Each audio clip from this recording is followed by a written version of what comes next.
agenda nacional sustenta los valores de la libertad y la democracia y el derecho de los dominicanos y los latinoamericanos al desarrollo económico y social, con apego y respeto a los principios de soberanía y autodeterminación que sustentan y hacen posible la convivencia pacífica de pueblos y naciones, para identificar y analizar los obstáculos que han impedido e impiden que alcancemos la condición de vida y la felicidad a la que somos acreedores.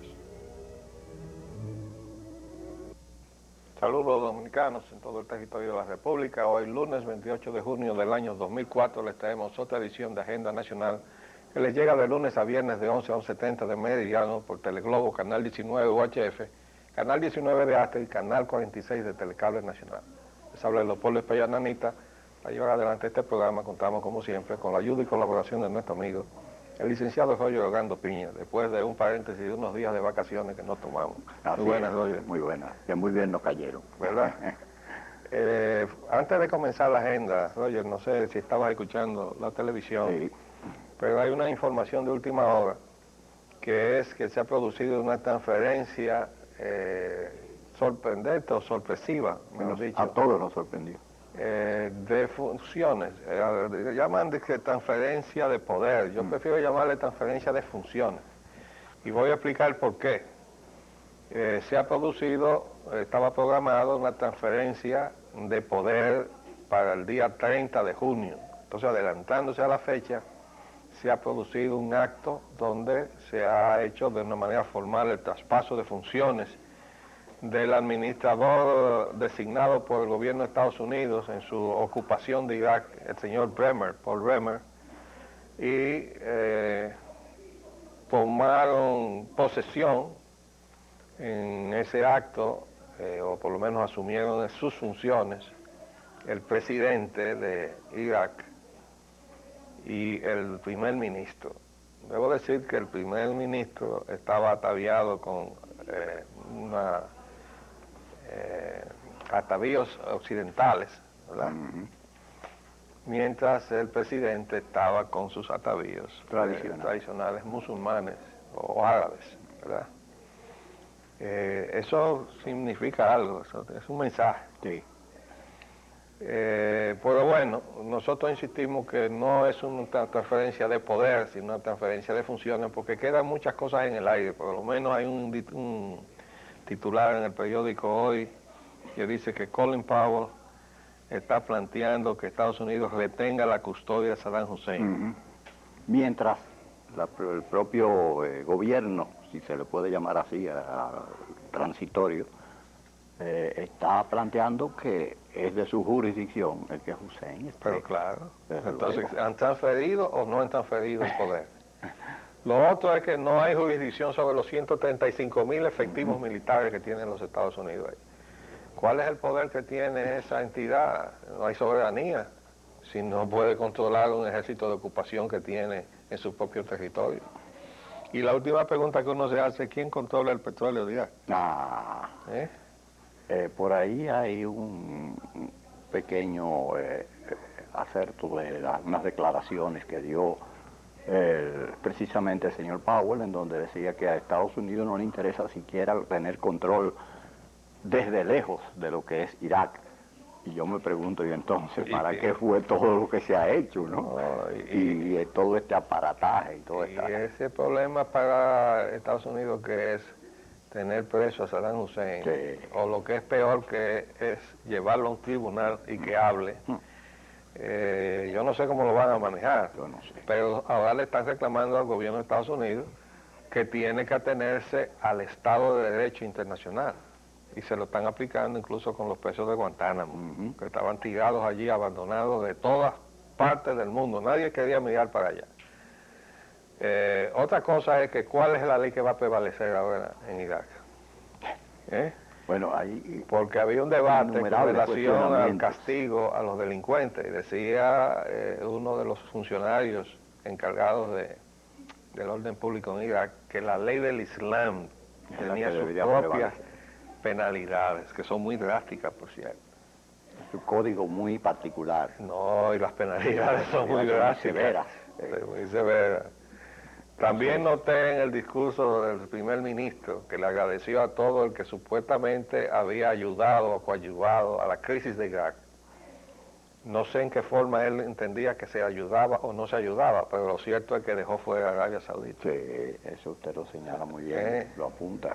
Bueno, vamos a leer los titulares que tenemos. Que tenemos Dice una que... sorpresa para nuestro televidente, que es una entrevista con nuestra hija, que la hemos conseguido de manera especial en el día de hoy. Ah, qué bien, nos enorgullece su presencia. Tratar sobre los temas de psicología y la situación de depresión de los dominicanos. De ahogo. La violencia no cesa en Irak, 89 muertos. Eso fue el viernes. Sí. Las tropas de Estados Unidos lanzan campaña contra jefe de Al Qaeda en Irak, eso es el domingo. Y el mismo domingo dice el atentado deja 17 muertos en Bagdad. También dice que el ejército israelí mata a 9 palestinos. Pusimos la noticia de Israel como en compensación. Porque es que está siendo un ingrediente de la violencia en Medio Oriente. Indudablemente. Y yo quería decir que yo me llevé en las vacaciones, del cual iba a pedirte que hiciéramos un balance rápidamente, el libro El Desafío Mundial de Jean-Jacques Servan Schreiber de 1980. Yo les recomiendo a todos nuestros amables televidentes que si se leyeron ese libro, se lo vuelvan a leer como lo hice yo. Porque ya yo había olvidado muchas cosas que están ahí, que explican lo que está sucediendo con esta política de agresión de los Estados Unidos al Medio Oriente. En ese libro se da el testimonio de que en realidad en 1980 la OPEP le hizo un desafío a las naciones industrializadas, en donde más le dolía, que era en la forma en que se reparte la riqueza en el mundo. Y hacían causa común nada menos que con el tercer mundo en ese reclamo. Ahí está el meollo de todo lo que ha pasado. Y ya vamos a seguir hablando sobre eso, ¿eh? Vamos a ver qué cosas han pasado de interés mientras estábamos fuera, ¿no? El cierre del aeropuerto de Herrera. Disponen desmantelar el aeropuerto de Herrera. Poder Ejecutivo convierte la base aérea de San Isidro en aeropuerto mixto. Eso fue el sábado. El domingo 27 es ayer. La cercanía del Aila y San Isidro, es decir, del Aeropuerto Internacional de las Américas con San Isidro, a donde se han transferido las operaciones de Herrera, al menos una parte de ella, es riesgosa. Rotundo rechazo de las líneas aéreas. Se llevarán a la justicia el cierre del aeropuerto. Esto es un alegato que van a presentar frente a los tribunales, las asociaciones. ¿Y qué tú opinas? Danos rápidamente una opinión. La opinión es que otra descabellada medida, tan parecida a la anterior, muy similar. La anterior. O otra que se dio con respecto al aeropuerto de Herrera, que después fue revocado. Y entonces tuvieron que dar marcha atrás, otro decreto, y ahora vuelven a lo mismo, porque forzado por las circunstancias, pero eso fue un disparate desde su inicio, y usted y yo hemos comentado mucho. ¿Y el disparate de quién fue? De don Leonel Fernández cuando decidió que se construyera el aeropuerto. ¿Usted recuerda cuando él dijo, eso lo ordené yo? Absolutamente. Bueno, entonces él es responsable de los 1.600 millones que se tiraron ahí. Y entonces hay un elemento involucrado, que es una entidad privada, si es que se puede llamar así, Aerodón, en toda esta problemática que no debería tener nada que ver. Sí, pero ahí están y no están. Ahí está metido, con 30 millones de dólares nada más y nada menos. Ellos. Bueno, las elecciones de Estados Unidos y la producción editorial. Alto funcionario de la CIA dice que Estados Unidos pierde la guerra contra el terrorismo. Bueno, para mí, esa información que sale, imagínese usted un libro escrito por un anónimo que dice que es funcionario de la CIA y sale ahora en el medio de esta campaña electoral. Yo lo entiendo como un intento de respuesta a esta avalancha de títulos, de los cuales ya a ustedes les he mostrado algunos. Por ejemplo, este fue el primero que salió a los pocos días de producirse los hechos. El primer libro de Bob Woodward, ¿verdad? Sobre qué pasó en esos primeros días. Y ahí ya comienza a verse que había una intención nada clara con relación a Irak. Aquí está el libro de Paul O'Neill, el destituido secretario del Tesoro, que le dice muchas cosas y revela muchas cosas interesantes. Precio de la lealtad. Sobre cómo funciona el asunto de Estados Unidos. Pero la última andanada ya viene en recientes días. Por ejemplo, este es el último libro de Bob Uder, Plan de Ataque, ¿verdad? Después está este que es el que le ha dado más agua a beber. Lo escribió nada menos que el jefe de la unidad antiterrorista durante el gobierno de Bush y inmediatamente después de los atentados, Richard Clark, contra todos los enemigos. Ahí está claro, ese señor cuando dio testimonio le pidió perdón a todos los parientes de las víctimas que estaban presentes en la audiencia con el comité del Congreso y a todos los que estaban viéndolo por televisión. Este es otro libro muy interesante, La casa de Bush y la casa de Saud, porque es que hay un capítulo inédito y son los negocios petroleros de la casa Bush. Entre casa y casa. ¿Verdad? Entonces, no, pero era socio de la familia Bin Laden. Bin Laden, desde hace mucho Después, tiempo. aquí hay otro libro muy interesante que se llama Una dinastía americana. Aquí está Bush padre y Bush hijo. Cómo se montó esta hábil campaña para pasar de una generación a otra. Aquí está este libro muy interesante también. El ascenso de los vulcanos. Los vulcanos, el rey, ese es el dios de la guerra. Dios de la guerra. Dios de la guerra, Vulcano. Entonces, al grupo guerrerista le pusieron los vulcanos. Y este es el origen de cada uno. Por cierto que es muy interesante el de este señor que está aquí, que es Richard Armitage, que es el subsecretario de Defensa, ¿verdad? Sí, una posicioncita que porque ese señor, en sus antecedentes, tuvo una especie de doctorado en interrogatorio en Vietnam, ¿verdad? Y salió con summa cum laude. Summa cum laude, ¿verdad? se graduó de la Y el último Vietnam. de los libros es este, Un pretexto para la guerra. Entonces, entre este aluvión de libros, todos en contra de lo que es la política del actual gobierno, entonces se han salido con este librito anónimo de alguien que dice que Estados Unidos está perdiendo la guerra, pero es cierto que lo está perdiendo, pero no por las razones que dice, lo está perdiendo porque ha abandonado sus principios. Y desde el momento mismo, y lo estamos señalando desde el principio, en que Estados Unidos abandona sus principios, se está colocando en una situación de debilidad. Vamos a hacer un paréntesis, volvemos en un minuto y vamos entonces a pasar a la entrevista, a ver por qué el país está deprimido.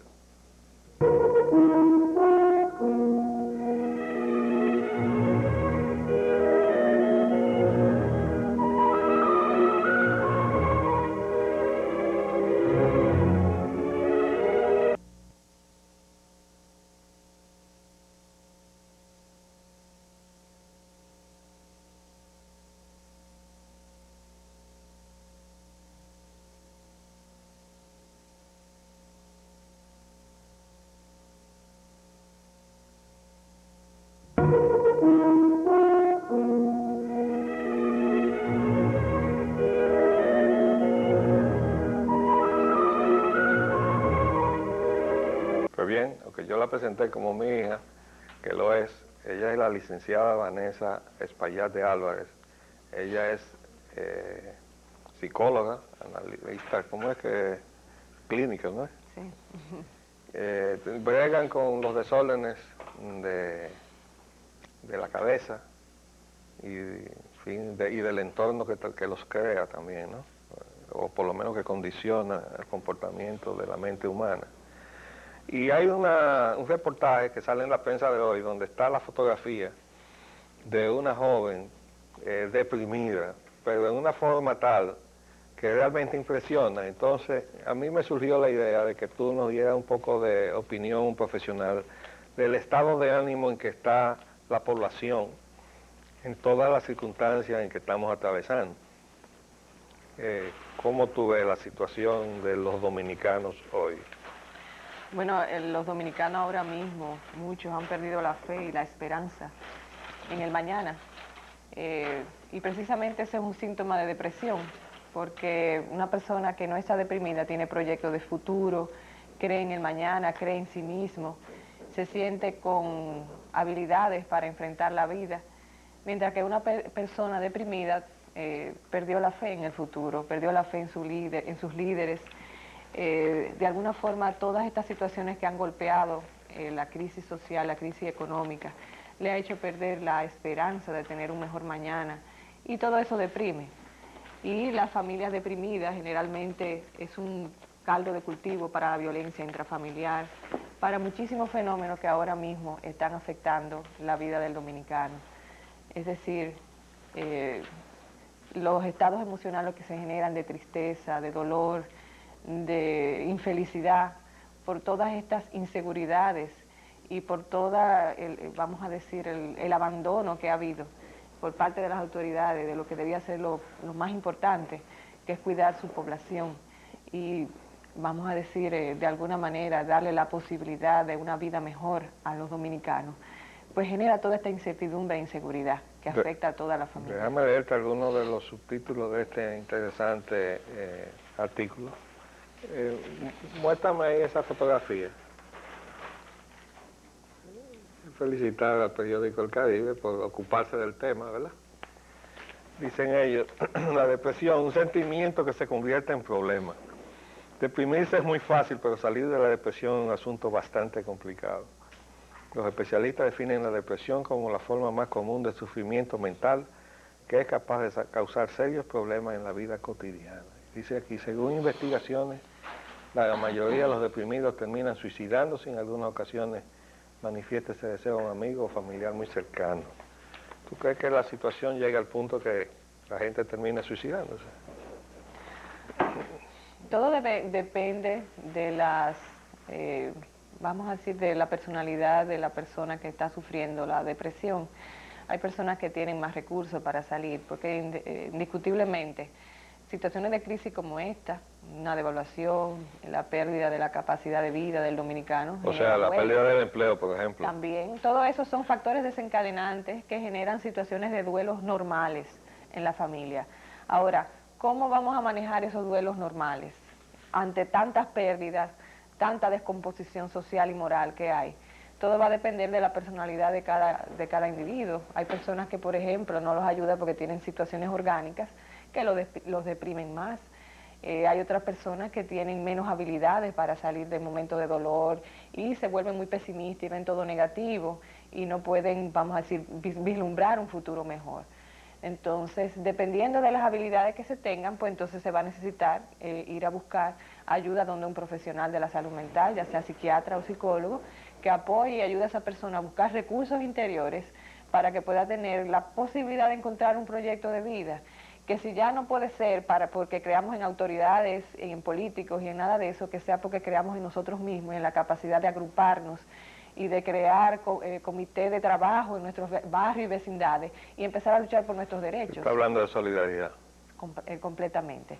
Pero de alguna manera, si una persona se siente que no tiene los recursos para salir de esta realidad que le golpea, sería buscar ayuda. Hay muchos centros de asistencia, tanto en el sector privado como en el sector público, para que de alguna manera pueda encontrar la esperanza de un futuro, que es lo que hace que la gente vuelva a creer en sí misma, y entonces de alguna manera encuentre los recursos para salir del dolor, de la desesperanza y de la falta de fe en el futuro. Yo tenía aquí un listado que no quisimos agotar para darte la oportunidad de darnos estas explicaciones, de los retos que tiene en este momento la nueva administración.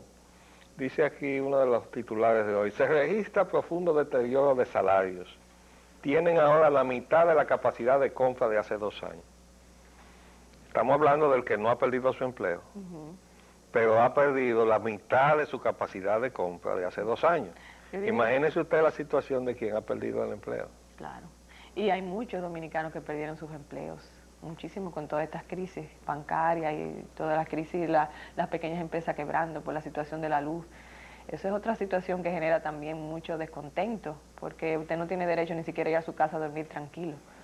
Es decir, que eso atenta con la tranquilidad y la seguridad de los hogares. Y estos titulares de la prensa, ¿cómo tú crees que afectan el estado de ánimo de la gente? Palacio sin teléfono por falta de pago. Hipólito acusa a generadoras de abusar de los dominicanos. Presidente Mejía, ejecutivos de la AES merecen ser deportados. Banco Mundial se desliga de crisis eléctrica del país. Mientras tanto, seguimos apagados. Sí.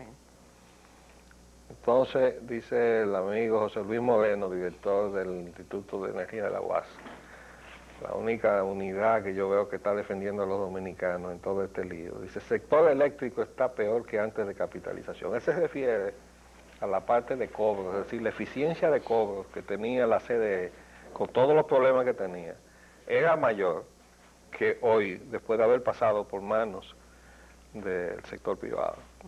O sea, el sector privado no hizo absolutamente nada por mejorar la capacidad de cobro, o sea, incrementar el coeficiente de cobro entre luz facturada a luz cobrada de todo el sistema eléctrico nacional.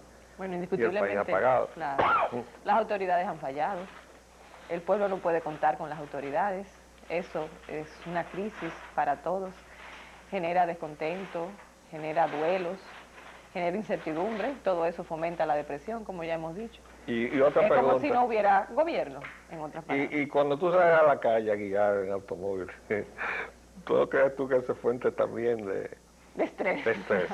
Porque ese es otro capítulo, ¿no? El estrés del otro lado de la depresión. Claro.